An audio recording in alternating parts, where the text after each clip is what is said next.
Hello दोस्तों, स्वागत है आप सभी लोगों का हमारे यूट्यूब चैनल अभी विद मैथ्स में। तो आज हम आपको पढ़ाने जा रहे हैं क्लास 9th प्रश्नावली 1 पॉइंट का चैप्टर है संख्या पद्धति। तो इसमें हमारा चैप्टर है संख्या पद्धति। इसमें आपको कुछ बेसिक बता देते हैं इसमें संख्याओं के बारे में। तो संख्या जैसे हमने यहाँ पर डाल दिया संख्या, या डाल दिया संख्याएँ। तो संख्याएँ हमारी कई प्रकार की होती हैं। जो हमारी मैन होती हैं उसमें आते सबसे पहले डाला वास्तविक संख्या, यहाँ से डाला वास्तविक संख्या। वास्तविक संख्या के अंतर्गत हमारी दो संख्याएं आती हैं, वो मैन होती हैं। तो मैंने इधर डाला एक हमारी होती है परिमेय संख्या, परिमेय संख्या, और दूसरी होती है हमारी अपरिमेय संख्या, अपरिमेय संख्या।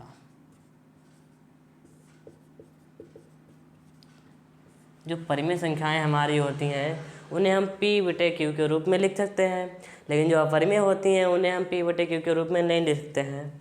तो यहाँ डाला कि इसको लिखते हैं p/q के रूप में। तो p/q अगर हम यहाँ पर लिखते हैं कि 1/4, 2/3, 5/6 और 6/8, ये हमारी कौन सी है? ये परिमेय है। इसका नियम होता है कि p/q के रूप में ये लिखी जाए, लेकिन जो q है इसके बराबर में हमारा 0 नहीं होना चाहिए। 1 हो, 2 हो, यहाँ तक कोई भी संख्या हो, लेकिन 0 नहीं होना चाहिए। इसमें आते हैं अपरिमेय संख्याओं में। अपरिमेय संख्या में क्या होता है कि ये √2 हो गया, √3 हो गया, √4 हो गया, 5 हो गया अंडर के अंदर, √6 हो गया। यहाँ तक कि रूट के अंदर संख्याएँ होती हैं वो हमारी अपरिमेय संख्या होती हैं। तो ये हो गई हमारी संख्याएँ।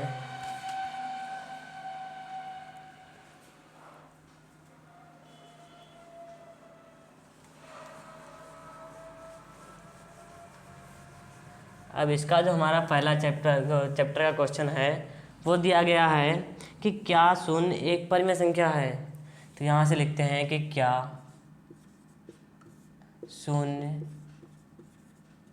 एक परिमेय संख्या है, परिमेय संख्या है।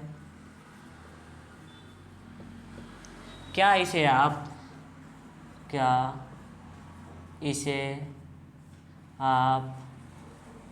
p/q के रूप में लिख सकते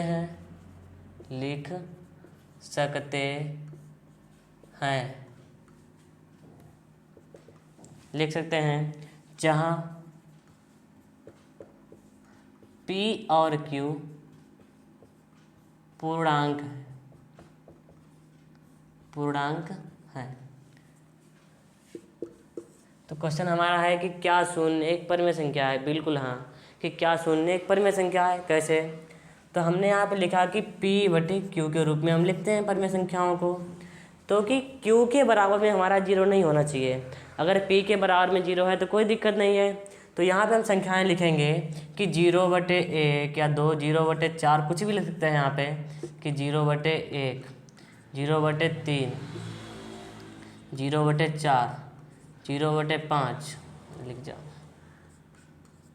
यहाँ तक संख्या हम कुछ भी लिखें, लेकिन p के स्थान पर हमारा 0 रहे कोई दिक्कत नहीं है। q के स्थान पे 0 नहीं आना चाहिए। तो ये हमारी होती हैं कि परिमेय संख्या। ये रहा इसका आंसर। अगला क्वेश्चन हमारा है कि 3 और 4 के बीच में 6 परिमेय संख्याएं ज्ञात कीजिए। कि 3 और 4 के बीच में 6 परिमेय संख्या ज्ञात कीजिए।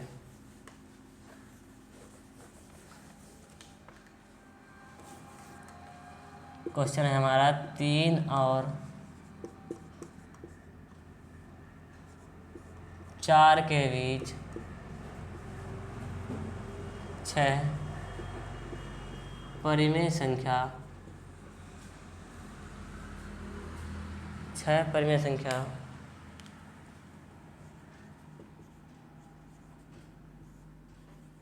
ज्ञात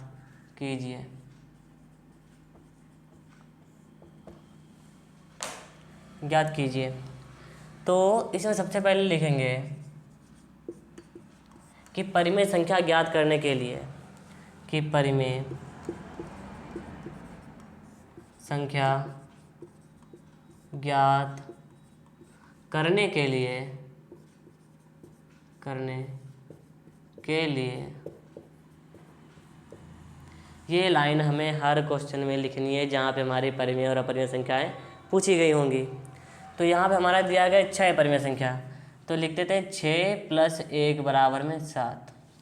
जितनी भी संख्याएं पूछी गई होंगी हमेशा उसमें एक जोड़ कर रखेंगे। तो दिया है हमारा 3, ठीक है। तो इधर हमारा 7 दिया था, 7 आया था हमारा, तो 7 का गुणा हम अंश में भी करेंगे और हर में भी करेंगे।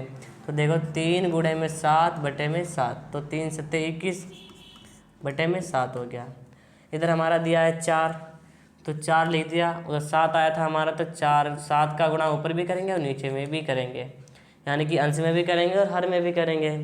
तो 4 × 7 = 28/7। तो ये दो संख्याएं हमारे पास निकल कर आ गई हैं। और इन दोनों के मध्य में यानी कि बीच में संख्या हमको निकालनी है 6।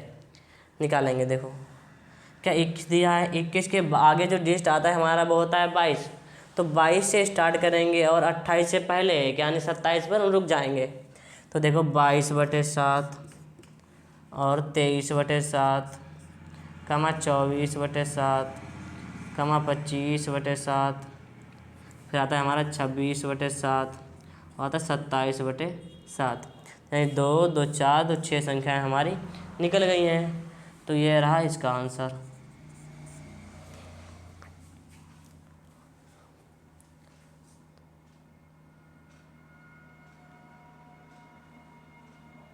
ठीक है, अगला क्वेश्चन हमारा दिया गया है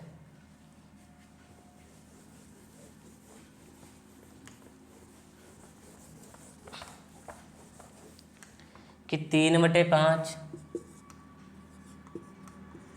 और 4/5 के बीच 5 परिमेय संख्या ज्ञात कीजिए। परिमेय संख्या ज्ञात कीजिए।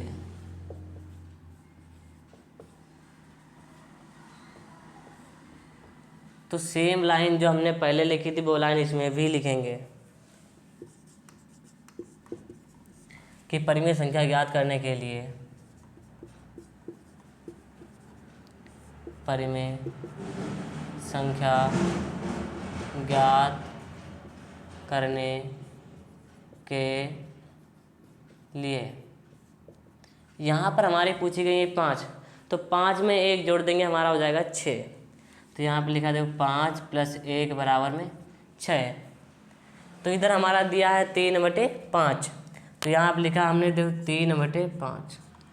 इधर हमारा आया था 6, तो 6 का गुणा अंश में भी करेंगे और हर में भी कर देंगे। तो इधर हो जाएगा हमारा 3 × 6 = 18 और बटे में 5 × 6 = 30। ये निकल गया एक संख्या हमारी। दूसरा दिया हमारा है 4/5, उधर हमारा 6 निकली थी, तो इसका गुणा हम 6 में भी करेंगे, ऊपर भी करेंगे और नीचे भी करेंगे, यानी अंश में भी करेंगे और हर में भी करेंगे। तो देखो 4 × 6 = 24 और बटे में 5 × 6 = 30। तो 18 है हमारा, इधर 24 दिया है, तो यानी कि 19 से स्टार्ट करेंगे और 23 पर रुक जाएंगे। तो आता है हमारा देखो 19/30, 20/30, 21/30, 22/30, 23/30। 2, 2, 4, 1, 5 हमारी परिमेय संख्याएं निकल गई। यह रहा इसका आंसर।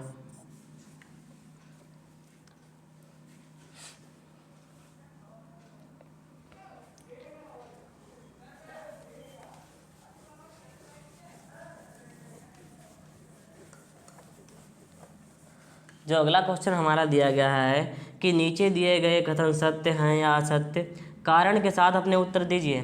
तो पहला पूछा गया है कि प्रत्येक प्राकृत संख्या एक पूर्ण संख्या होती है, कि प्रत्येक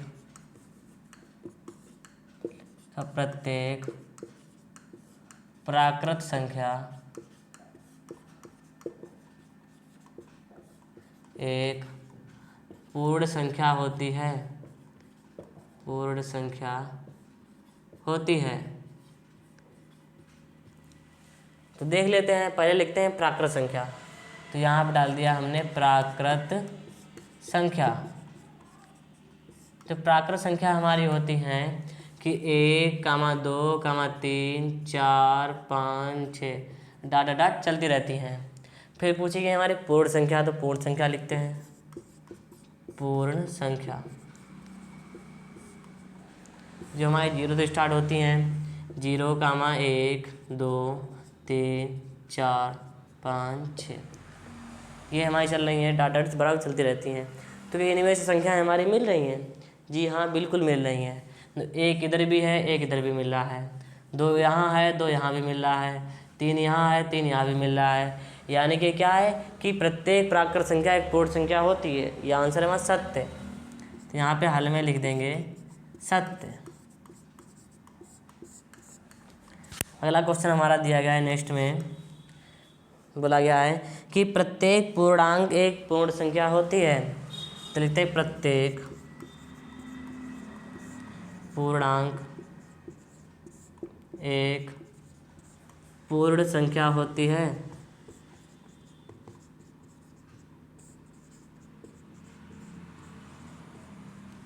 तो यहाँ हल में लिखेंगे सबसे पहले प्रत्येक पूर्णांक एक पूर्ण संख्या होती है। पहले पूर्णांक लिख लेते हैं। पूर्णांक हमारे 2 होते हैं, एक होते हैं धनात्मक, दूसरा होता है हमारा ऋणात्मक। तो दोनों एक ही में लिखते हैं। तो यहाँ पे हमारा जैसे लिखते हैं पहले ऋणात्मक वाले, -5 हो गया, -4, -3, -2, -1। इधर चलते प्लस वाले, तो 1, 2, 3, 4, 5, 6 ऐसे चलते रहते हैं हमारे। फिर आती है पूर्ण संख्या, तो पूर्ण संख्या लिखते हैं पूर्ण संख्या। पूर्ण संख्या हमारी यही होती है जो अभी लिखी थी कि 0, 1, 2, 3, 4, 5, 6 ये हमारी चलती रहती हैं। क्या इनमें से हमारी कोई भी संख्या मिल रही है? बिल्कुल नहीं मिल रही, क्योंकि ये जो चल रही है हमारी माइनस में चल रही हैं, नीचे हमारे सब प्लस में दी गई हैं। तो ये हो जाएगा हमारा असत्य। असत्य।